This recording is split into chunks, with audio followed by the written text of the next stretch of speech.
가상자산 비트코인이 최고가를 경신했고 금값도 고공행진을 이어가고 있습니다. 나란히 사상 최고치를 경신한 비트코인과 금값, 또 금리 인하 기대감이 반영된 것으로 보이는데요. 우리 경제 전반에 미칠 영향은 무엇인지 김광석 한양대 겸임교수와 함께 이야기 나눠보겠습니다. 어서 오십시오. 네, 오랜만에 안녕하세요. 뵙겠습니다. 네. 네.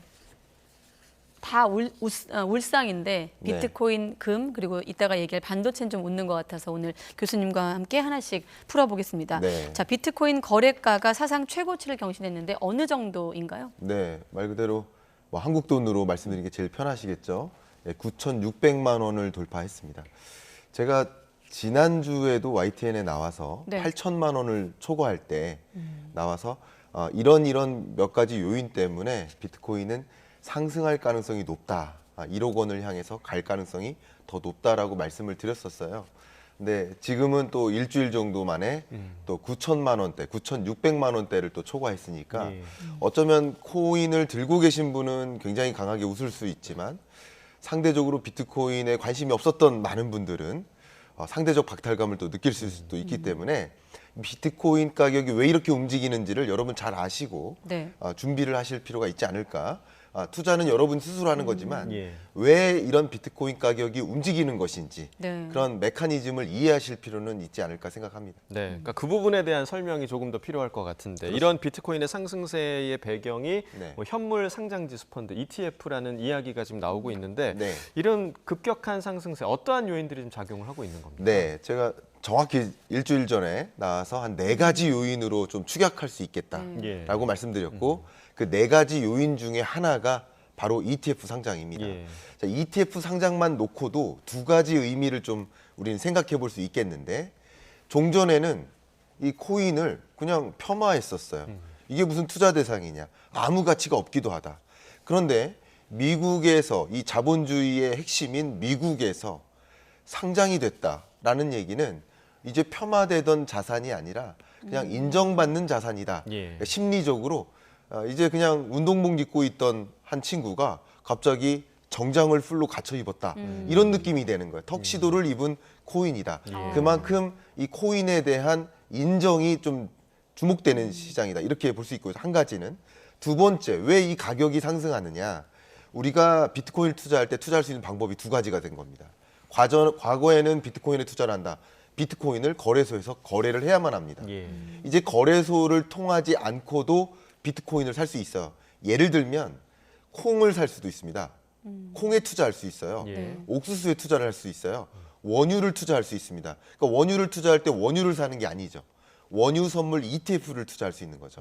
마찬가지로 비트코인을 직접 거래하는 것이 아니라 비트코인 ETF를 투자할 수 있는 것이고 특히 많은 금융기관들이 비트코인을 투자해야겠다라고 움직입니다. 네. 그리고 그 비트코인으로 많은 돈이 쏠립니다.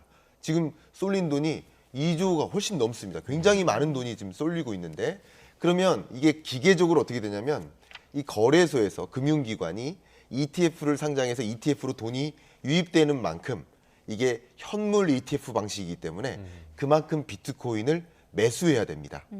ETF 상장된 예. 이 금융기관이 네. 그런 관점에서 ETF 상장에 2가지 큰 의미가 있다. 인식이 달라지는 것이고 그만큼 돈이 유입되는 것이다. 이 2가지 관점에서 ETF 상장의 의미를 좀 생각해 보시면 좋겠습니다. 예. 인식이 달라졌다. 아까 교수님께서 운동복에서 턱시도로 갈아입은 비트코인 얘기를 하고 있는데 고민이 좀 되는 시점이긴 할 것 같아요. 저같이 잘 모르는 사람은 지금이라도 이런 분들도 계실 거고 잘 아는 분들도 잘 아는 분들대로 지금이 고점일까 아니면 조금 반감기가 있을까 여러 고민이 있을 것 같은데 네. 어떤 점을 좀 유의해야 될까요?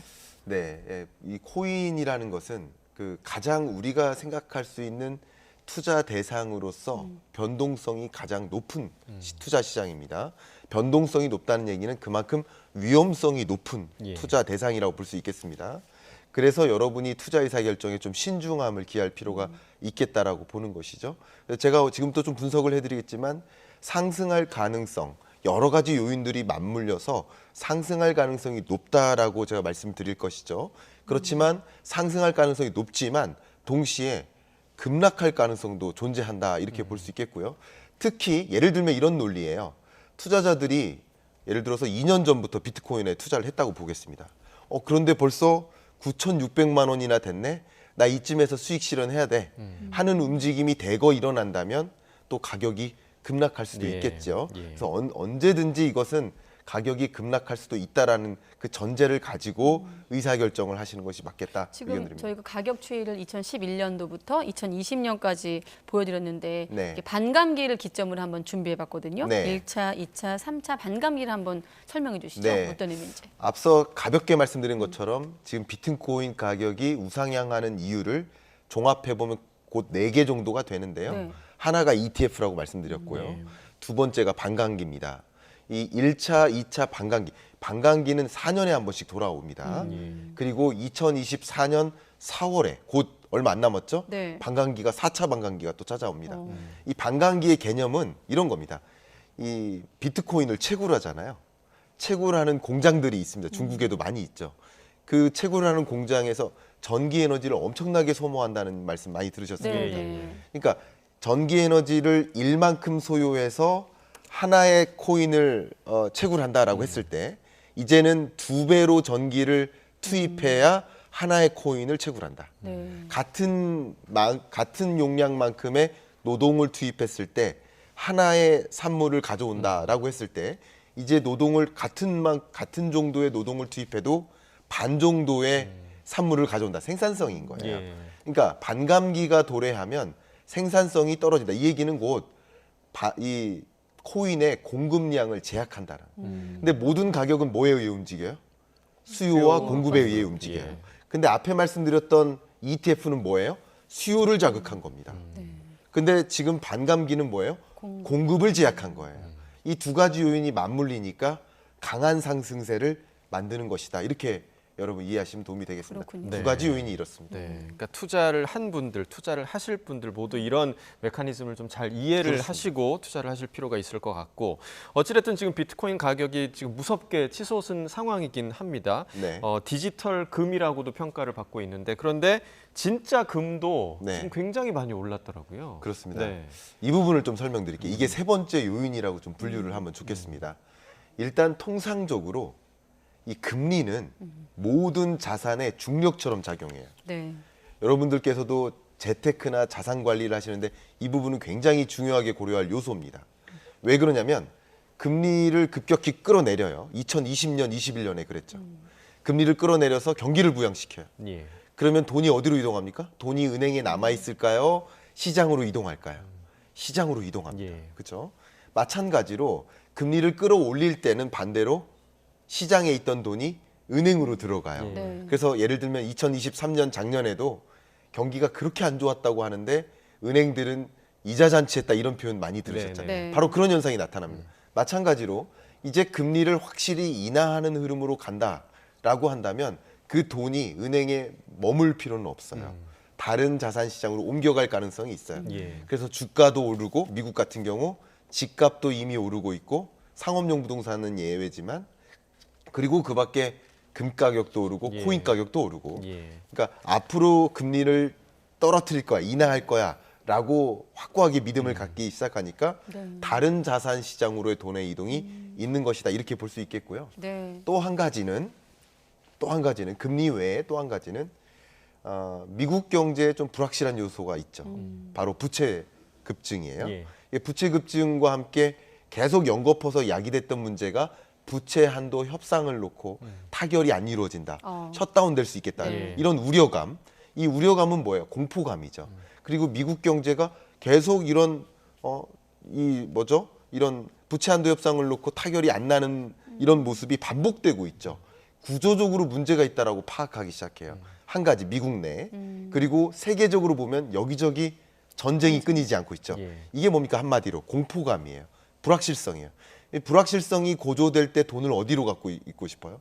안전하게 안전자산. 지키고 싶죠. 예. 근데 금리는 떨어지니까 저축은 하고 싶지 않아요. 네. 그러니까 당연히 최대 안전자산인 금으로 쏠리는 거고 디지털 금이라고 불리는 코인도 금처럼 같이 비유되다시피 하면서 그렇군요. 코인으로 돈이 몰리는 겁니다. 예. 방금 얘기한 두 가지 자산 시장도 아까 말씀하신 중력에 비유하셨잖아요. 네. 금리와 맞닿아 있는 자산 시장인데 최근 글로벌 증시도 심상치가 않습니다. 그런데 금리 영향이라기보다는 AI 시대와 맞물리면서 반도체 시장과 좀 반도체 주는 웃었다 이런 표현들이 언론 제목에 많거든요. 좀 어떤 영향이 있는 겁니까? 너무 중요한 말씀 주셨습니다. 이제 주식 시장을 보는 거예요. 네.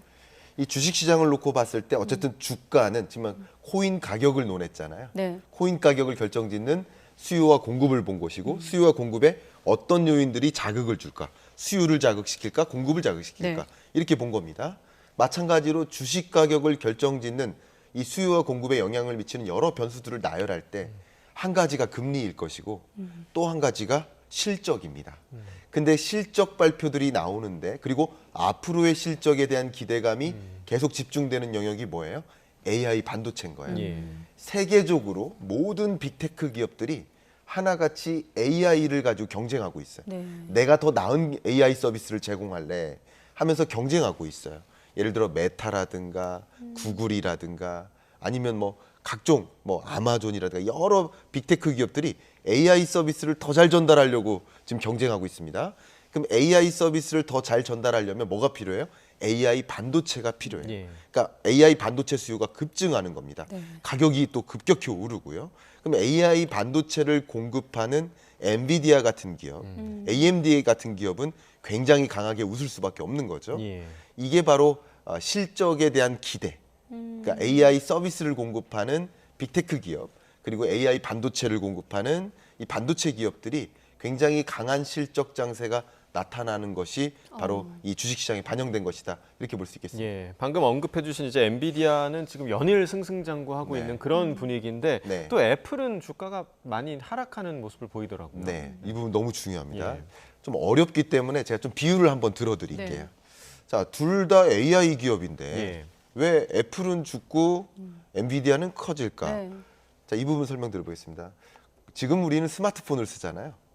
근데 2000년대 초반 그리고 1990년대는 셀폰이라고 불리는 예. 그냥 휴대전화기를 우리는 이용했습니다. 네. 근데 휴대전화 시절에 삼성전자도 휴대전화를 공급했고 모토로라도 휴대전화를 공급했어요. 근데 이 당시에 이 모토로라는 조금 더 나은 휴대전화를 공급하겠다에 집중한 것이고 예. 삼성전자는 휴대전화 가지고는 나 경쟁 안 할래. 스마트폰을 만들래. 음. 나는 다른 물에서 놀을래. 예. 하면서 모토로라는 이 휴대전화에 더 높은 혁신성 있는 그런 휴대전화에 집중했고 삼성전자는 아예 다른 판에서 경쟁하겠다라고 움직인 거예요. 네. 자, 마치 이런 것처럼 애플 같은 경우도 AI 반도체에 투자한 것이 2006년부터입니다. 그때부터 AI 반도체에 집중을 했는데 근데 그 AI 반도체는 AI 반도체 레벨을 1부터 10등까지 나열하면 레벨 1에 해당하는 AI 반도체에 계속 집중하고 있는 거예요. 근데 엔비디아나 그 밖에 다른 기업들은 레벨 자체를 달리 만들면서 차원이 다른 AI 반도체로 경쟁하고 있다.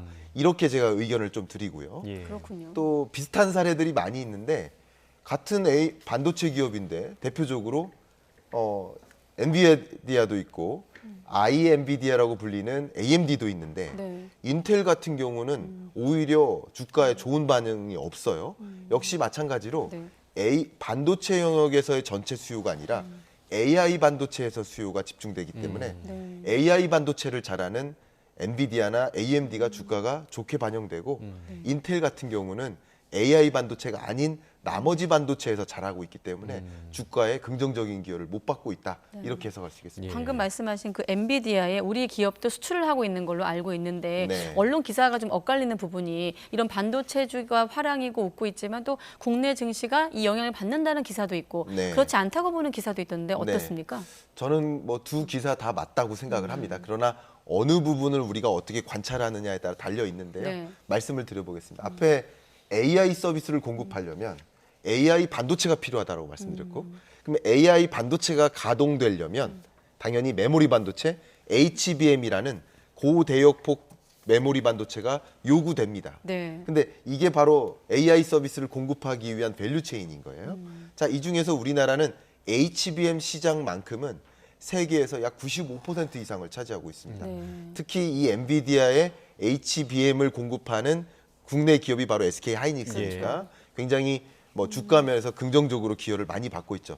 다만 삼성전자의 전체 매출에서 또 SK 하이닉스의 전체 매출에서 HBM은 굉장히 작은 비중을 차지해요. 그렇군요. 그렇기 때문에 HBM에 대한 수요는 늘어나는 건 맞고 그 HBM의 기대 가치는 높겠습니다만 나머지 영역에서의 큰 기대를 받지는 못하고 있기 때문에 주가에 긍정적이지만은 못하다 이렇게 그래서 말씀드리겠습니다. 절반은 맞고 절반은 틀리다. 네. 네. 자, 이제는 좀 부동산 이야기를 좀 해봐야겠습니다. 네. 고금리 고물가 때문에 지금 부동산 경기가 침체 상황이 좀 계속되고 있는데 네. 공사비가 오르고 있다. 네. 그래서 이제 재건축 재개발 지역에 지금 문제가 생기고 있다. 이런 기사들이 굉장히 많이 나오고 있거든요. 그런데 강남도 좀 이런 일이 벌어지고 있다라는 소식도 들리더라고요. 네. 네. 예, 맞습니다. 공사비가 계속 오르는 거예요. 그러니까 안 오르는 게 없잖아요. 모든 게 다 오르는 거예요. 그러니까 역시 공사비도 오르는 겁니다. 공사비 하면 건설사들의 고민이죠. 가장 대표적으로 철근 가격이 오르고 있고 시멘트 가격이 오르고 있고 그밖에 각종 건설 원자재 가격이나 부품 가격, 맨홀 가격도 오르고 있고 네. 파이프 가격도 오르고 예. 이런 것들이 그러니까 원자재나 부품 가격이 다 오르고 있고 또 한 가지는 인건비가 또 강하게 오르고 예. 있죠. 그러니까 이런 것들이 반영된 이 분양, 신축 분양이 이어지고 있어서 분양가가 계속 오르고 있는 현상인 거죠. 근데 역시 재건축을 하거나 한다면 재개발 재건축을 시도하려면 굉장히 막대한 공사비를 투입해야 되는데 이 투입했을 때 그만큼의 수익 타당성이 있을까에 대한 거. 예를 들면 이 주택 가격은 크게 제한적으로 오르지 않고 있는데 공사비만 많이 투입해서 과연 우리가 기대할 만큼의 수익이 야기될 것인가에 대한 고민이 있기 때문에 네. 이 재개발 재건축은요 철저히 비즈니스입니다. 비즈니스적으로 수익성이 있을 때 시도되는 거예요. 예. 법적인 제도적인 장치는 풀었지만 예. 이게 비즈니스적으로 괜찮을까를 타진을 해봐야 돼요. 시공사건 시행사건 그렇습니다. 조합원이건 그렇습니다. 근데 공사비가 올라가다 보니까 가격은 안 오르고 이 공사비가 오르다 보니까 비즈니스적으로 굉장히 매력적인 그런 영역이 아니라는 것이죠. 예. 그래서 재개발 재건축이 우리가 생각한 것만큼 이렇게 수월하게 이루어지지는 않고 있다 이렇게 볼 수 있겠습니다. 자, 1분만 더 쓰기로 하고 오늘 네. 오랜만에 나오셨기 때문에 이 내용 포함해서 전반적인 좀 분양 시장은 어떻게 보십니까? 네, 분양 시장은 이 금리를 인하하기 전까지는 좀 얼어붙어 있을 것이라고 보고 있습니다. 그러나 기준 금리를 미국이 먼저 인하하고 한국이 또 뭐 한두 달 정도 격차를 두고 인하할 가능성이 가장 높은데 네. 그렇게 되면 시중 금리는 좀 가파르게 떨어질 가능성이 있습니다. 그럴 때 부동산 가격의 움직임이 좀 달라질 텐데 다만 그 달라진다는 것이 강한 상승세를 기대한다는 것은 아니라 네. 지금은 좀 떨어지는 구간, 침체 구간이지만 강보합에 가까운 그러니까 지지분진한 상승세 이런 흐름으로 전환될 가능성은 충분히 있어 보인다 이렇게 판단하고 있습니다. 네. 중력, 금리를 중심으로 어떻게 자산 시장이 좀 움직일지 두루두루 알아봤습니다. 네, 김광석 한양대 겸임교수와 함께했습니다. 고맙습니다. 감사합니다.